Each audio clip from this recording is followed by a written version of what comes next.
Say it. Welcome to the Knitty McPurly podcast 100th episode! Woo woo!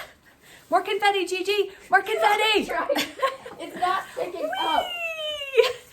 Whee! That worked. It went in my tea. Whee!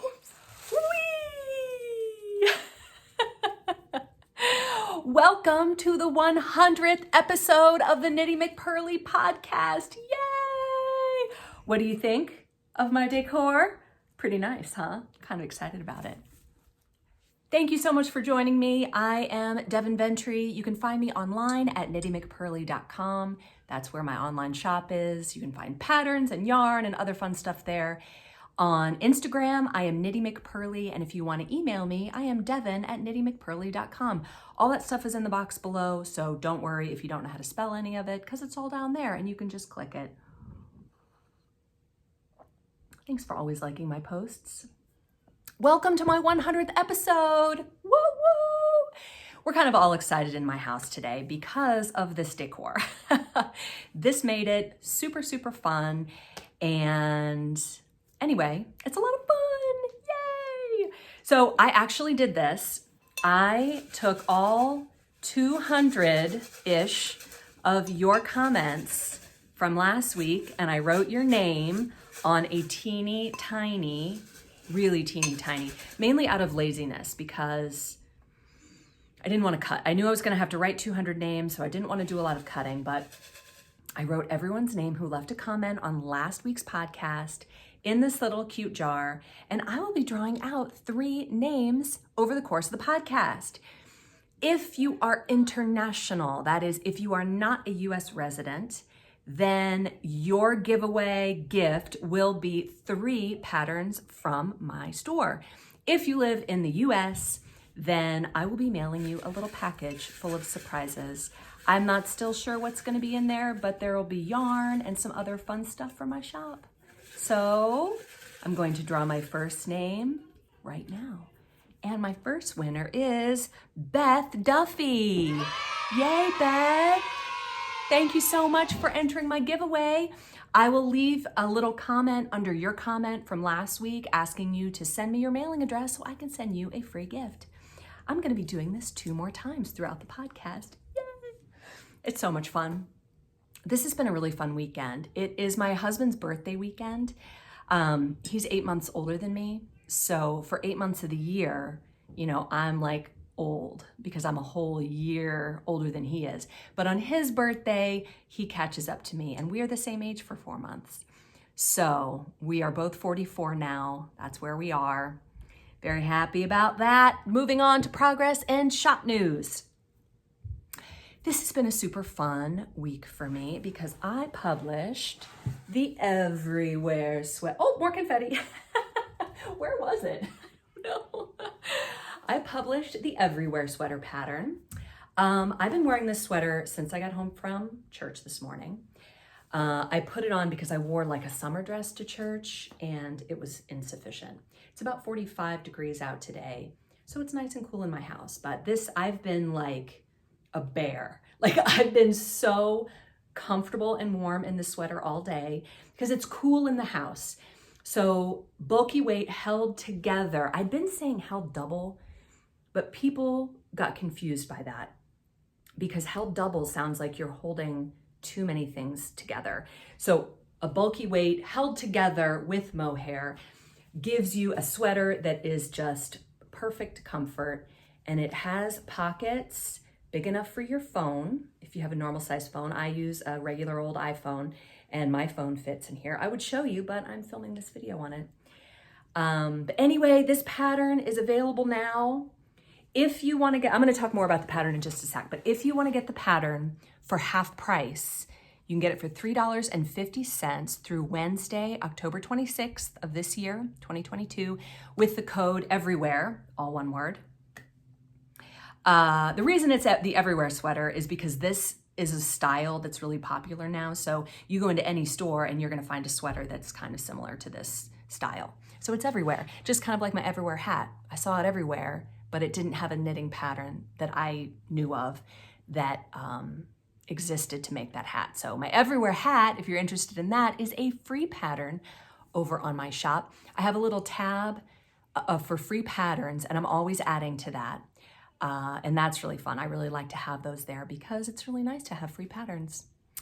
Anyway, you can get this pattern for half off through Wednesday with code Everywhere. Also, special deal just for newsletter subscribers and podcast watchers. If you want to buy your yarn from me, you can get bulky weight yarn and mohair, Berlin bulky and Munich mohair. You can get those for 25% off for a while, for a couple weeks, with code yarn please. One word, yarn please.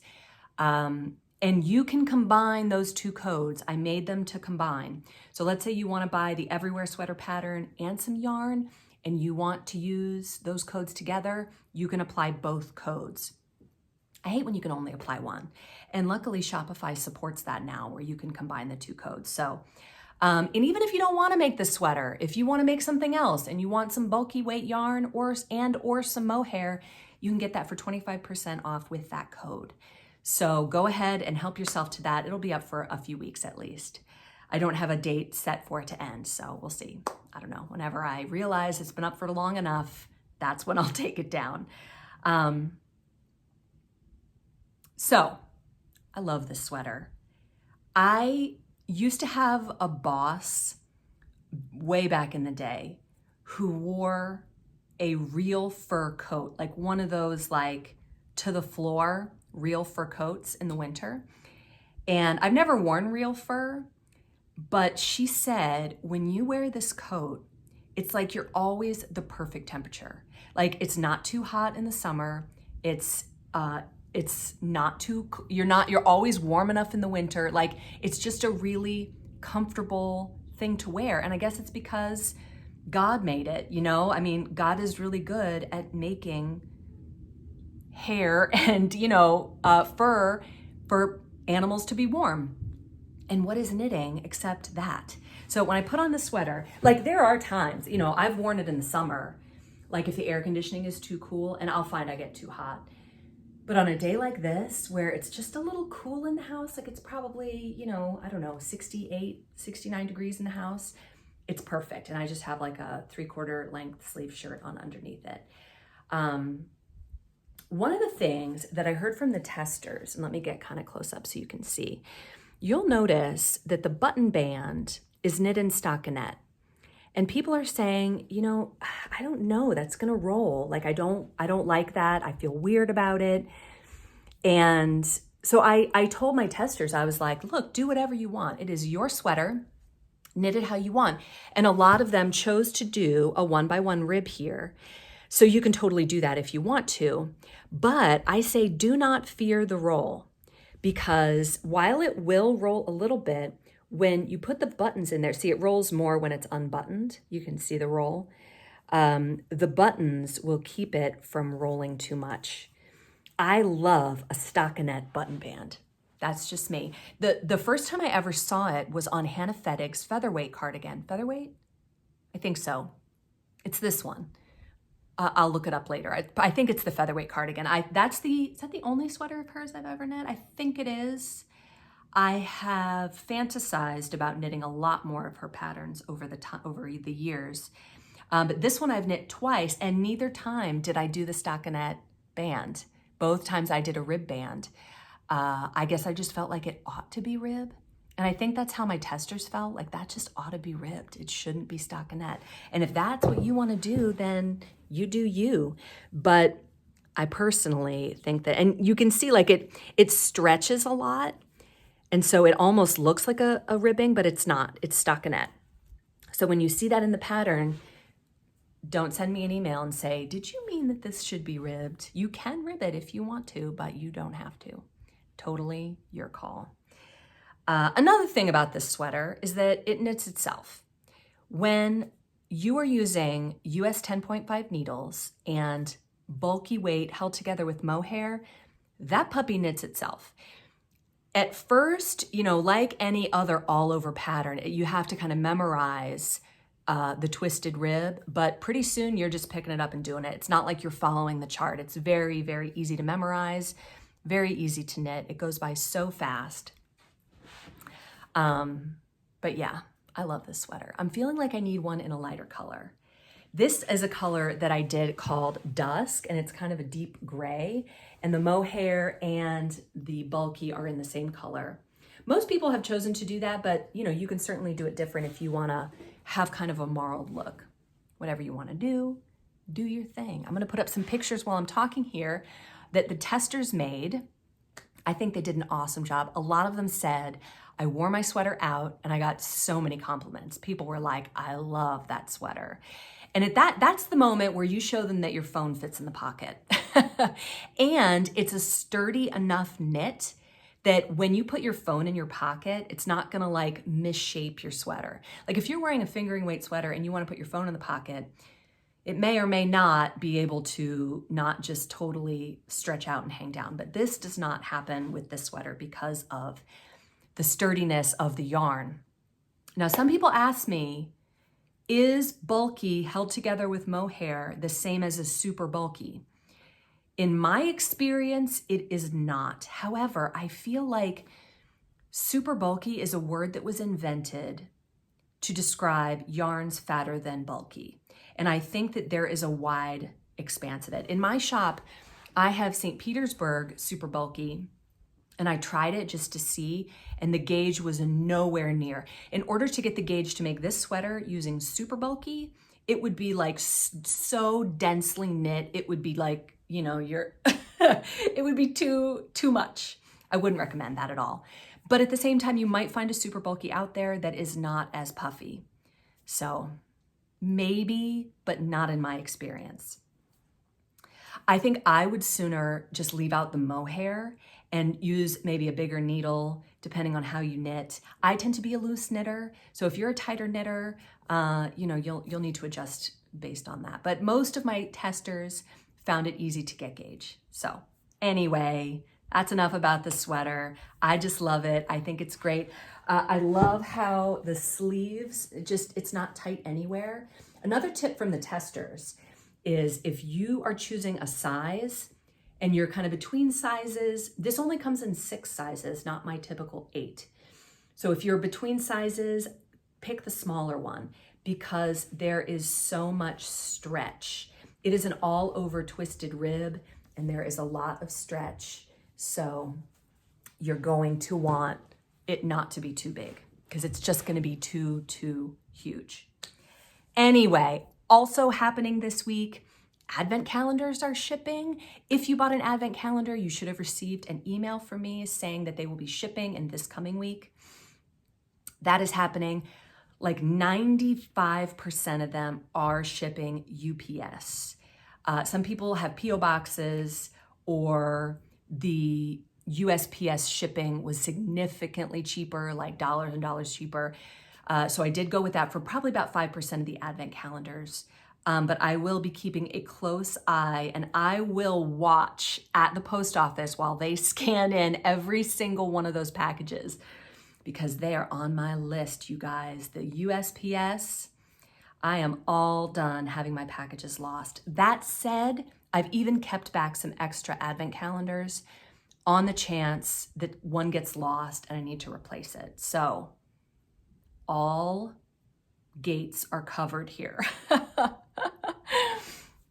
But like I said, most of them are going UPS, so it is good. Another thing is that the clues are in the box. Last year for the Lent calendar, I was emailing out the MCal clues. This year, I have a card that has a QR code, and how you work a QR code is super easy. You just open the camera on your phone and you point it at the QR code, and a little thing on your camera will pop up and say, do you want to go to this website? And you say, yes, I do. And it will take you right there. You just add it to your cart and download it, and that will get you that Mr. Knit Along clue. You can download them all at once. You can wait and surprise yourself. You can do it however you want. There are also directions. Let's say you don't have a smartphone or you don't want to use the QR code. There are also directions of another way that you can get to this pattern for download also, if that's not your thing. But you can always email me if you have problems. I am here for you. All right, last Sunday, I spent some time working on my Baltic hat. I'm calling it that because it's me trying out all of my Baltic state cool stitches. So here I have my 2 Latvian braids. I finished up the Estonian braid that I worked last time, and I also did one in the dark pink, but you really can't see it. And then up here, I tried an all over, I forget what this is even called. This was an Estonian technique. I learned it from Summer Lee.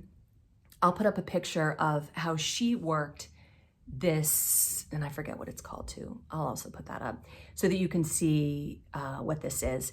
Now, she worked it in like a vertical row, and she shows how to do that in her tutorial video. I worked mine all the way around, and I was just playing around. I did not really enjoy it, but again, I didn't really probably do it right, so I'm just playing around. And I worked on that last Sunday. Other than that, I have been working on the Lent calendar coming up for Lent. So it's a lot of fun stuff. My life is really awesome. I live a pretty amazing life. I can't complain. So, oh, it is time for another giveaway. This is so fun. Like, it was totally worth the 45 minutes it took me to write all these out. Totally worth it. So I'm going to reach in, pull one out, and I have picked out Patricia Primo. I just realized I need to keep track of these. Patricia Primo, you are my second winner. I will leave you a comment under your comment from last week to send me your mailing address, and I will have a prize mailed on out to you. I'm still picking up confetti. So anyway, moving right along to this week's topic. I was thinking, and I know last week I talked about wanting to talk more about Estonian knits. This week, for whatever reason, all the reasons, I did not get around to buying a book about Estonian knits and learning more about it, though I would like to. And I was thinking about the Baltic states. I've been putting this map up every day, every week for the past couple weeks. The Baltic states are Estonia, Latvia, which we've already talked about, and Lithuania. And I thought, you don't hear much about Lithuanian knits, but why don't we look and see what there is to see? So I came across a couple websites. The first one I found was the Lithuanian Folk Art Institute, and it talked about the history of Lithuanian knitting. There is a book by Donna. And Donna, I in my research, I read a lot about Donna. She's super interesting. I want to be her best friend too. And she admits that her last name is unpronounceable for Americans. She's also an American. But it's Drukunas, I'm not sure. But it's Lithuanian. And she's written several books about Lithuanian knitting. This that I'm about to say is from that website, the Lithuanian Folk Art Institute. And it says, I'm going to put up pictures too as I'm talking. The first Lithuanians to value hand knitting as a form of folk art worthy of documentation were Antanas Tamosaitis, guessing, I'm not Lithuanian, I don't know how to pronounce these things, and his wife Anastasika in 1935. This couple noted the variations in knitted gloves and mittens across the 5 cultural regions of Lithuania and collected samples from each region to exhibit. They also published many books about folk art. So this couple wrote these books back in the 30s, which is before the Soviets took over the Baltic states. So I learned a little bit about that today too, and I'm going to talk about that. Now, Donna is an American, and she is of Lithuanian heritage. So she's, from what I can tell in reading about her, she's just an American who learned how to knit, and that led her to be interested in the history of her own family's culture. She was like, well, my family's Lithuanian. let me look into the history of Lithuanian knitting. And now she's like the author of all these different books about Lithuanian knitting. And as far as I can tell, kind of the expert on it, because she has researched it so much and she goes to Lithuania a lot too. So she says, this is something that she wrote for that website. She says, knitting found a way to draw me toward my roots and to awaken a passion for my family's stories. It may be too late to collect the details that passed away with my ancestors, but I believe just like genes are passed down through generations of biology, the soul of a culture can be passed down through its arts and craft. Yes. We as knitters can be guardians of these traditions, practicing them for our own fulfillment and preserving them for future generations. Oh my gosh, we have to be best friends. I wonder where she lives. Now, more that I found from this website is that in Lithuania, knitting was traditionally not considered a very important craft. Not because people didn't knit, every woman knew how to knit, but spinning and weaving primarily with linen were the skills that gave a woman prestige in the community. Much more weaving than knitting needed to be done because knitting was used only to make small accessories, particularly to warm the hands and feet. Mittens, socks, slippers, wrist warmers. Wrist warmers are a very big thing in Lithuania. All of these things were knitted for special occasions, including holidays and weddings, like we talked about last time. Making small accessories that displayed elaborate patterning and meticulous workmanship were what knitting was relegated to. Now today, women in Lithuania knit like women everywhere else.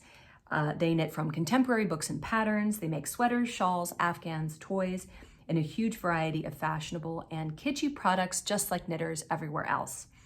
Because traditional Lithuanian knitting produced accessories worn as part of the national costume, knitters around the country also pick up their needles to make reproductions of these items that are then worn by performers and singing groups and at holiday festivals and craft markets. So Donna's been around, like that article was from that Lithuanian Heritage website.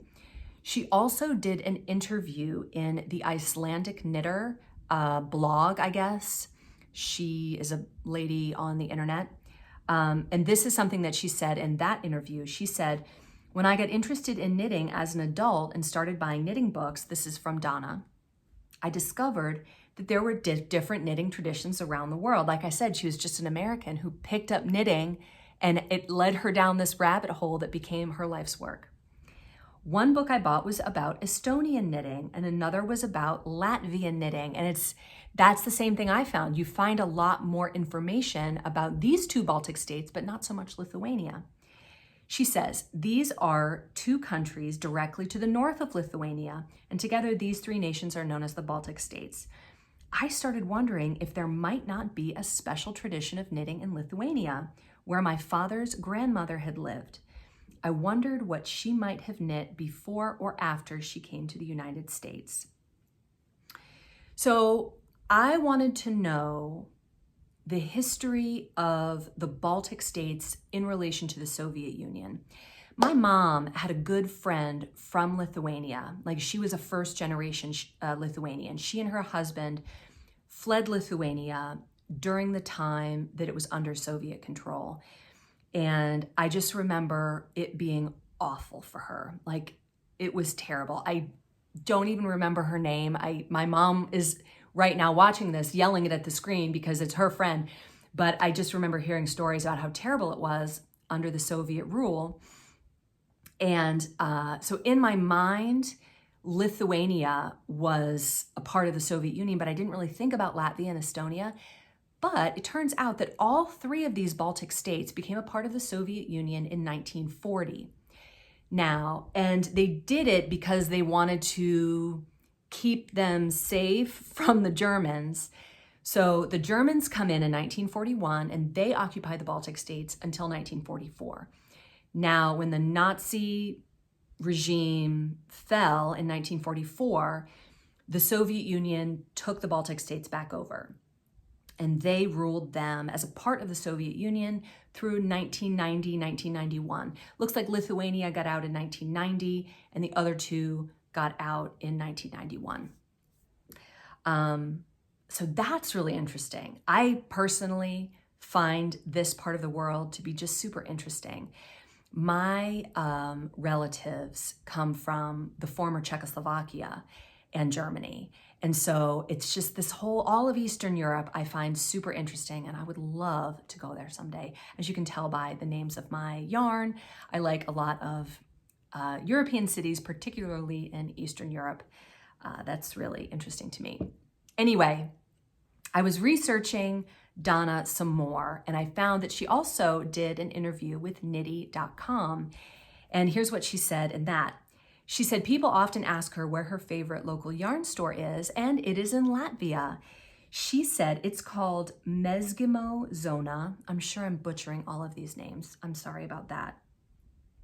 She said she heard about it on Ravelry in like 2009, I think. So I'm not even sure if it's still open. That was now, almost 13, 14 years ago. But she heard about it on Ravelry from the owner of the shop. And Donna said that she had been visiting Lithuania every year. So she'd been to a lot of these yarn shops. And she said, I'd been to other yarn, it's in Vilnius in Lithuania. She said, I'd been to other yarn shops in the city before and found shelves filled with yarn imported from Italy, Turkey, and Russia, which is awesome because in the US, we don't really see that. So that is just really cool. And she says, with a smattering of local linen threads and yarns.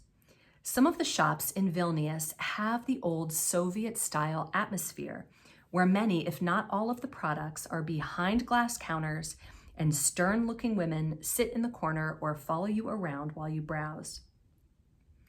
She says, although I own several knitting books written in the Lithuanian language, I was surprised I didn't find any of these in the yarn shops I visited. I did find a large selection of Russian knitting patterns for sale, but not the local flavor I was hoping to find. So she's talking about Mezgimo Zona, which is this one that she really likes. She says, I immediately knew that this shop was different. It is well lit and well stocked with popular yarns, and an entire wall houses an international library of knitting books. The products are all out in the open where you can look at and touch everything. And so she goes on and on about this yarn store and just how great it was. She also attended a class there where they made traditional Estonian wrist warmers. And I thought this was really interesting because I've never given a lot of thought to wrist warmers, despite the fact that my arms are too long for my body. And so my wrists are often out, and I even knit the sweater, although I'm holding my arms up, really. I knit everything, to cover my own freakishly long arms.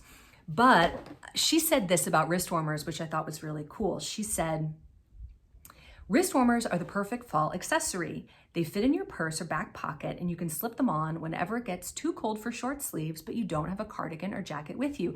And you might be thinking, so what? Like they're a few inches of fabric, right? Well, listen. She says, they provide just the right amount of warmth when the air conditioning is still on, even though the weather has started to cool down outside. It's amazing how a small piece of fabric wrapped around your wrist can keep your whole body warm. What? That's crazy, right? These little wonders are sometimes called pulse warmers because they warm your blood as it passes through your wrists, raising the temperature of your entire body. Crazy. So I'm going to put up a couple pictures here. In Lithuania, it is traditional to have these wrist warmers knit decorated with beads. And so a lot of them exist. There are, here's a picture of antique Lithuanian wrist warmers. These don't look antique, they look brand new. So I'm guessing this is like a reproduction of an antique. But I think that's really cool. And and then when I read that, I thought, I've heard of people like putting ice on their wrists to cool their whole body too. So I guess that does make sense. The skin on your wrist is really thin and the veins are right by the surface. So when the blood passes through them, it just cools the blood or warms the blood depending on what you want to do to the blood. So that is super, super interesting, I thought. We have come to giveaway number 3. I'm not even keeping these little pieces of paper. So when I edit, I will have to write down these names of these lovely ladies. Third and last giveaway of the podcast. And my winner is Terry Monk, spelled like Terre. Terry Monk, you are my winner. Yay! Oh gosh, I'm so excited. So I will be getting in touch with you. Also, thank you all, 200 people who left comments last week. It was so nice going through. I was kind of in a hurry. I haven't really read them yet, but I will, and I will comment and at least like and thumbs them up when I read them. So yes, awesome. Knitting fantasies. There are not a lot of Lithuanian knitting patterns. So in my Lithuanian knitting fantasies, I'm going to include the 2 books by Donna in which she has, I think each book has 25 patterns. So if you were really interested in Lithuanian knitting, maybe you are Lithuanian by ancestry and you have an interest in that, definitely go check out Donna. As far as I can tell, she is kind of the modern day expert on Lithuanian knitting. If you Google Lithuanian knitting, you will find her. I did find this one pattern on Etsy. It is a 1940s vintage pattern from Sweet Digitals on Etsy. I have not bought anything from this pattern person, so I can't speak to, like, the one that I highlighted a few weeks ago, I had bought a pattern so I could tell how she converted it and made it real easy to work if you are a modern knitter, because we use different words that mean different things. So this one maybe does that too, I don't know. The downside to this pattern, while it is only like $1.70, I think, is that it only is written for a 34-inch bust. So if you would like to grade the pattern yourself, or if you are one of those teeny tiny people who would like this woman in the picture, good grief, who would like to wear this teeny tiny sweater with reindeer on it, go for it, girlfriend. Otherwise, I think I will be more looking into Donna's books, because it looks like it's a lot of socks. It's a lot of things to warm hands and feet primarily. So, okay, moving on to So Here's What Happened. This So Here's What Happened has been a long time coming. This is from 2 of my very favorite knitters, Julie and Deb. They are sisters and they are so funny. I think they need a podcast. They are just adorable. I love them. Julie is the younger sister, which you can totally tell, like she's like the quintessential younger sister, and Deb is kind of the quintessential older sister, which I think is just so funny. Like my 2 oldest daughters are totally that way too. There's the older sister and there's the younger sister, and you can absolutely tell who is who. I am more like Julie. I'm more kind of the, I don't want to count, I mean, I do because I write patterns, so I do count, but when left to my own self, I don't really count either. One little caveat I will give you, Julie has the ability that I often don't have. Well, I guess I could if I really wanted to, where I say the wrong thing and I just kind of hope that you know what I meant, which you do, you know what I meant. But Julie at one point says that she likes to dye with natural fibers, and what she meant was that she likes to dye with natural elements. But these 2 sisters are so fun to watch. They are so interesting, and they just go on, which I love. I think it is wonderful. So I really hope you enjoy today's knitting story as told by Julie and Deb. Here they are. Hi, my name is Julie, and this is my sister Deb. We are sisters that live in a medium-sized town nestled in the foothills of the Rocky Mountains. And we wanted to make a little video for Devin so that she would have some videos for her 100th episode. We thought we would talk a little bit about what inspired us and how we got started as makers, what we like to do, as makers, because it's not just knitting, and share a little bit about that ourselves with you. So I'll let my sister go first. I started a long time ago. I was about probably 10, 11. I had an opportunity to go visit my aunt, who is also my godmother, and she lived in a little tiny town, but she was always a knitter, crocheter, you name it, she did it. She was a seamstress. She was very handy, and probably because they traveled so much.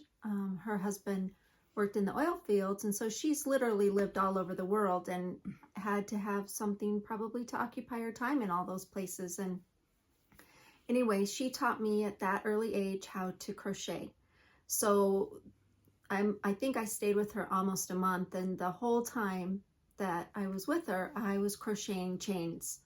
And then they started curling and just yards and yards of chains, and then I learned the double crochet, and so she taught me that. And then at some point later, she showed me how to make a granny square before I went home. So that was my first experience. I came home, and then in middle school, something made me pick up crocheting again. And I think it was the 70s, so it was kind of, granny squares were all over in fashion. So I thought, well, I'm going to make myself a granny square vest. And we lived in a little tiny town in the mountains of Colorado, and the only place you could buy anything was it was like a Hested, like a dime store kind of Ben Franklin type place. Mm-hmm.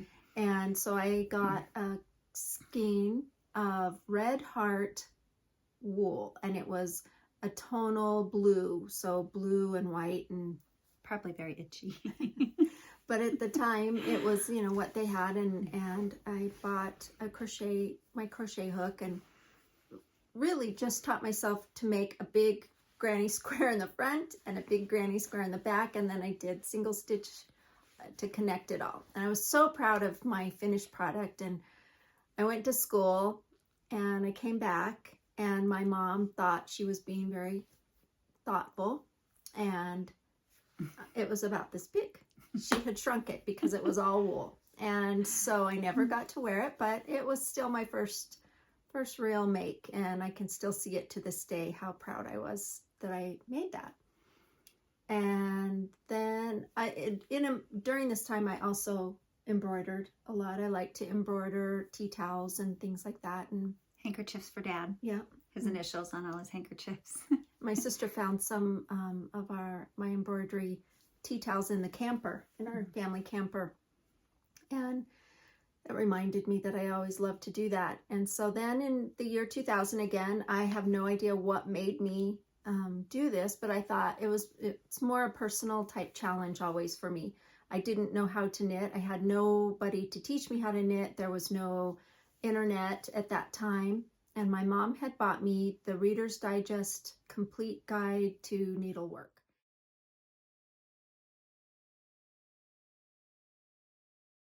And it had a section on knitting.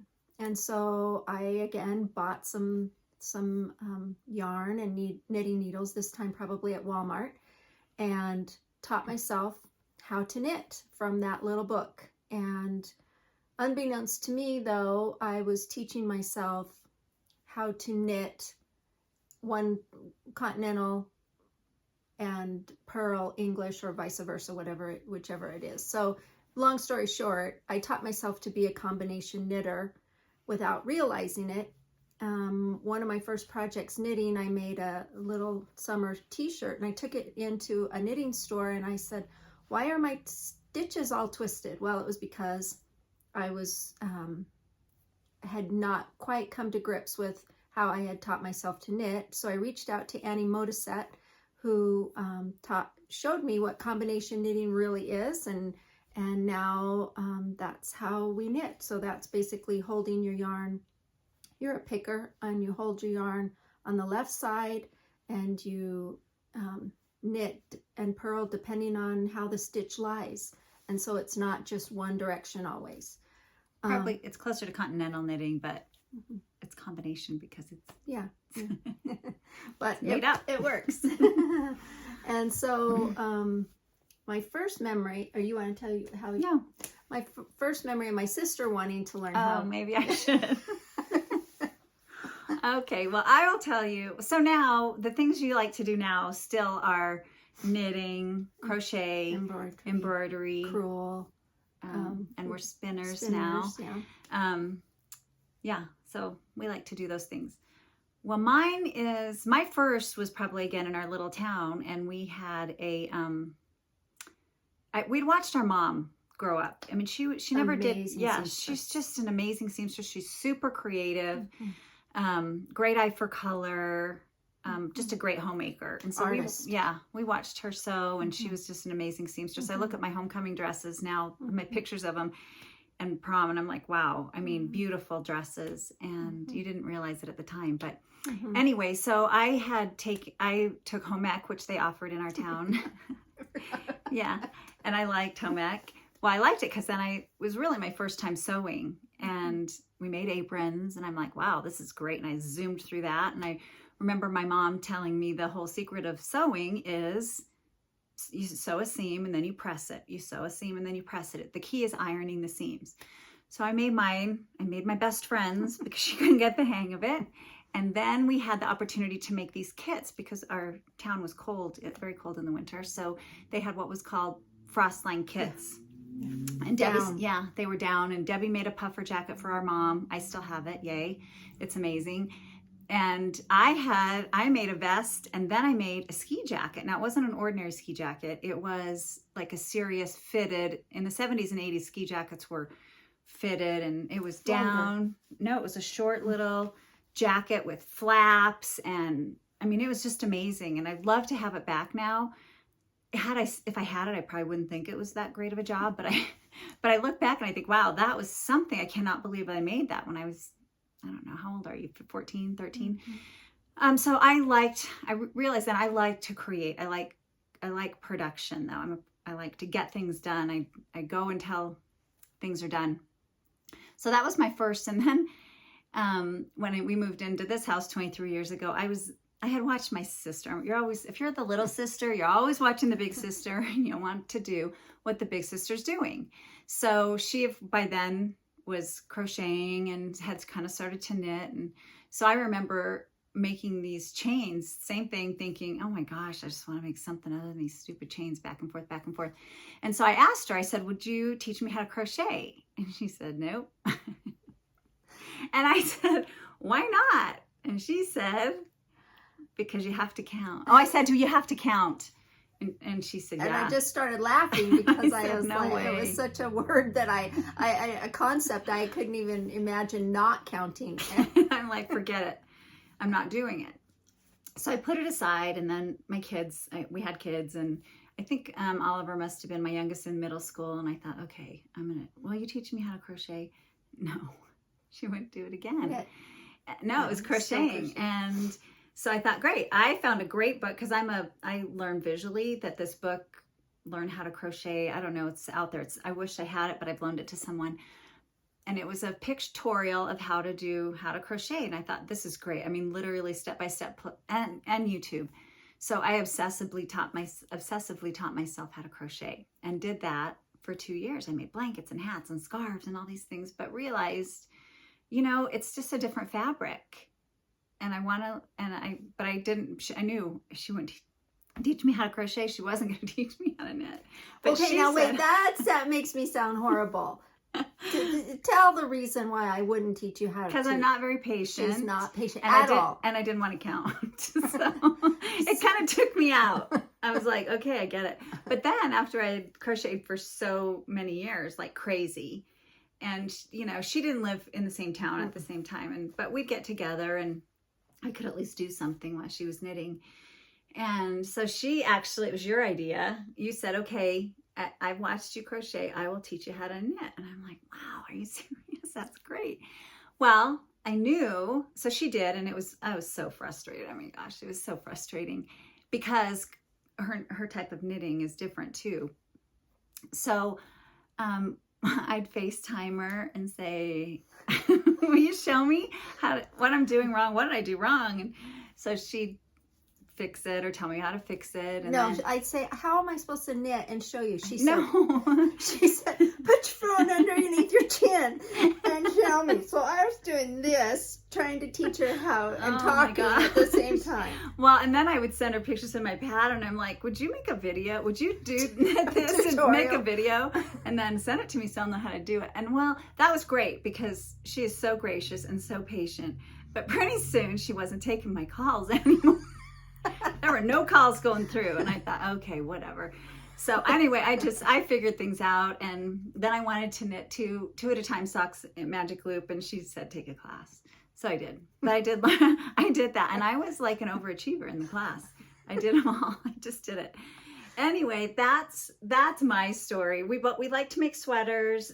Deb's wearing the Advent shawl from last year, Knitty McPurly's. I'm wearing the Audrey sweater. We were supposed to be twins and wear the Audrey sweater, and she shows up and tricked me, which is kind of the name of the game. I want to be twins always, and she will do anything to avoid being a twin with me. And when you're the oldest, you've been dressed alike your entire life. Same clothes, different color, same clothes. And she hasn't ever gotten over that. Mm-mm. And so I wanted the same all the time. Well, same thing, same. So we're doing these sweaters for Rhinebeck because we get to go to Rhinebeck, and same yarn, which I did trick. That was a trick because I called her husband from the yarn shop and I said, do you have anything for my sister for Mother's Day? No. Okay, great. I'm going to get you something. Great. He's excited. Wow. I bought the same color yarn, same yarn. And so I knew we had the same. So it was kind of a setup for Rhinebeck. Well, it just so happens we're putting the exact buttons on. And I know she'd like me to not put the same exact buttons on, but I am, because hers are on and mine aren't on yet. So I know she's not going to take hers off. So we'll be twins at Rhinebeck. So if you see two crazy sisters in these raspberry color sweaters, cardies, it's us. Just so some groundwork. We lost our father last year after caring for him for several years, and it was a long slog, and we were really tired, and we had to clean out his house and everything, and we were crying, and it was emotional, and we were like, we're just going to Rhinebeck this year. We're just buying the tickets. And Julie's really good about getting it done. Yeah. If I say something, I better be ready to go with it because she's going to do it. But at the same time as when the Knitty McPurly, it was in January, when the thing, and we literally had that computer on the table. Yeah. I'm like, 10, 9, 8, go. And so, because we really wanted to go. So we're going to the knitting retreat. We're excited. Yeah. First time we get to go to two things. It has been, and we're small business owners, so the whole last couple years, you can imagine, with our dad and COVID, and so we are so ready. And I hope my sister is glad that she's groomed a knitting friend, because that was the goal, is for her to have a knitting friend. And so now it's fun. We have amazing local yarn shops in our town. I mean, we are so lucky. They're amazing. And so we go there together. And the interweave. Yeah, and we have the interweave is here, and so we get to go to that fest here. We're going to go to Knitty McPurly. We went to Espace Tricot in Montreal. So I think I hope she thinks that the pain was worth having a knitting friend. Yeah. And I have to laugh because I had to wear this sweater today, and I told my sister, why I picked this yarn, I don't know, because if I don't put a shirt under it, I look naked. Because it's not like one color, so I don't know if it looks very good, but I love my sweater. I'm gonna make another one. We love this pattern. It was good. So ingenious. The collar. It's love great. it. We loved it. Yeah. Really. But I have to explain this because. And we just wanted to say thank you because, as Christians, it's harder and harder to find things that you feel good about filling your mind with. Right. And so we're grateful to Devin for her just it's the light. I was I was trying to think when I started watching, and it was probably in August of 2020, and I told my sister, I'm like, oh my gosh, I found the best podcaster, and she was just, you, Devin, are just light and sunshine, and it was just a breath of fresh air. It was when all that stuff in the knitting community was going down, and it was not even fun to you just felt lost. And so when we found you, it was great. And then you were absent for a couple months. And in December of that same year, I was diagnosed with breast cancer. And it's that initial oh my gosh, am I going to live? I have kids. It's your mind's going crazy, and while the tests are being done, and I was literally down, which I'm not down very often. And I was sitting in my bedroom, and a voice told me, search for Knitty McPurly podcast. And I thought, yeah, you know what? I haven't seen her, what's happening. And I cannot believe I turned on that TV and I just started to cry, because it was the episode that you told us that you had a double mastectomy and you were great. And you were light, as you always are. And it was amazing to me. And I thought, you know what? You can do that too. You can do this. You can be the light. You can get through this. And so I just want to thank you, because I'm sure I am not the only person that you affected that way, for that reason. And my doctors and my nurses were amazed. They're like, you're so positive. Your outlook's great. And it was you, Devin. So it's true, when you can be the light and spread light, and you shared your faith, and, it was just so easy to grasp on, and, you just get through it. And I emailed you and you emailed me back and gave me encouragement, and you're just amazing. And we are so happy that we finally get to meet you in person. I'll try to keep my sister a little calm. She's the crazy one. Not really. But anyway, I wanted to tell you really quick, the other thing that I like to do is dye. So we spin and I dye. One of the things I like to do is dye with natural fibers. And it's a cool time of the year, because we have this bush in Colorado. It's all over. It's called rabbit brush. And it smells like honey. This is dry. I just dried it. I picked it. But it's this golden bush all over the place. And the Native American Indians used to dye with it. And it's very permanent. So on superwash with citric acid, it looks like this. It's this beautiful color. And on 100% wool, non-superwash, it looks like this really pretty pale yellow. And then with iron mordant, it turns this olivey pretty color. And then I also dye with avocados, which is this, which, my sister does nothing in small ways. So you will notice about her, she puts out these SOS, save all your avocado seeds and all your peels, put them in the freezer or bring them to me. So it's like from 0 to 1,000 in minutes. In every situation. And this is red cabbage, which was fun. This is red cabbage with citric acid, which is amazing. So anyway, that's the other thing. So when my sister said we went to a yarn thing in the mountains here in June, and she said, you have to pinky swear that you're going to be a spinner. I'm like, okay, pinky swear. Bought a couple things of fiber and came right home, bought the wheel, took the class. I'm like in. So I don't know. I mean, sometimes I'm like, I think I like spinning more. She's like, really? More than knitting? No, wait, I'm knitting. I think I like knitting more. Wait, I'm crocheting. I think I like crocheting more. So anyway, one day we'll be able to sit and just be old women together on a front porch someplace.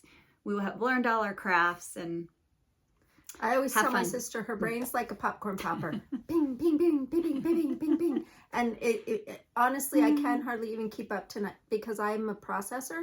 So she's off here and I'm still trying to catch up here, and then she goes that way, and then and then this way, and so we're very opposite, but alike at the same time. Yeah, and happy to be together, and happy to have you.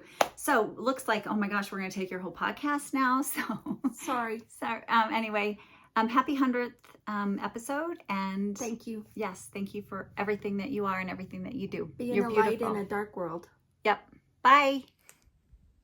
Oh my gosh, I love them so much. They are just so great. Thank you, Julie and Deb. Thank you so much for joining me. Congratulations to my 3 giveaway winners. Again, I will be in touch with you to talk about your prize, and I will get that either mailed or emailed out to you depending on where you live. And come back next week. I'll see you then for episode 101. Bye, knitters.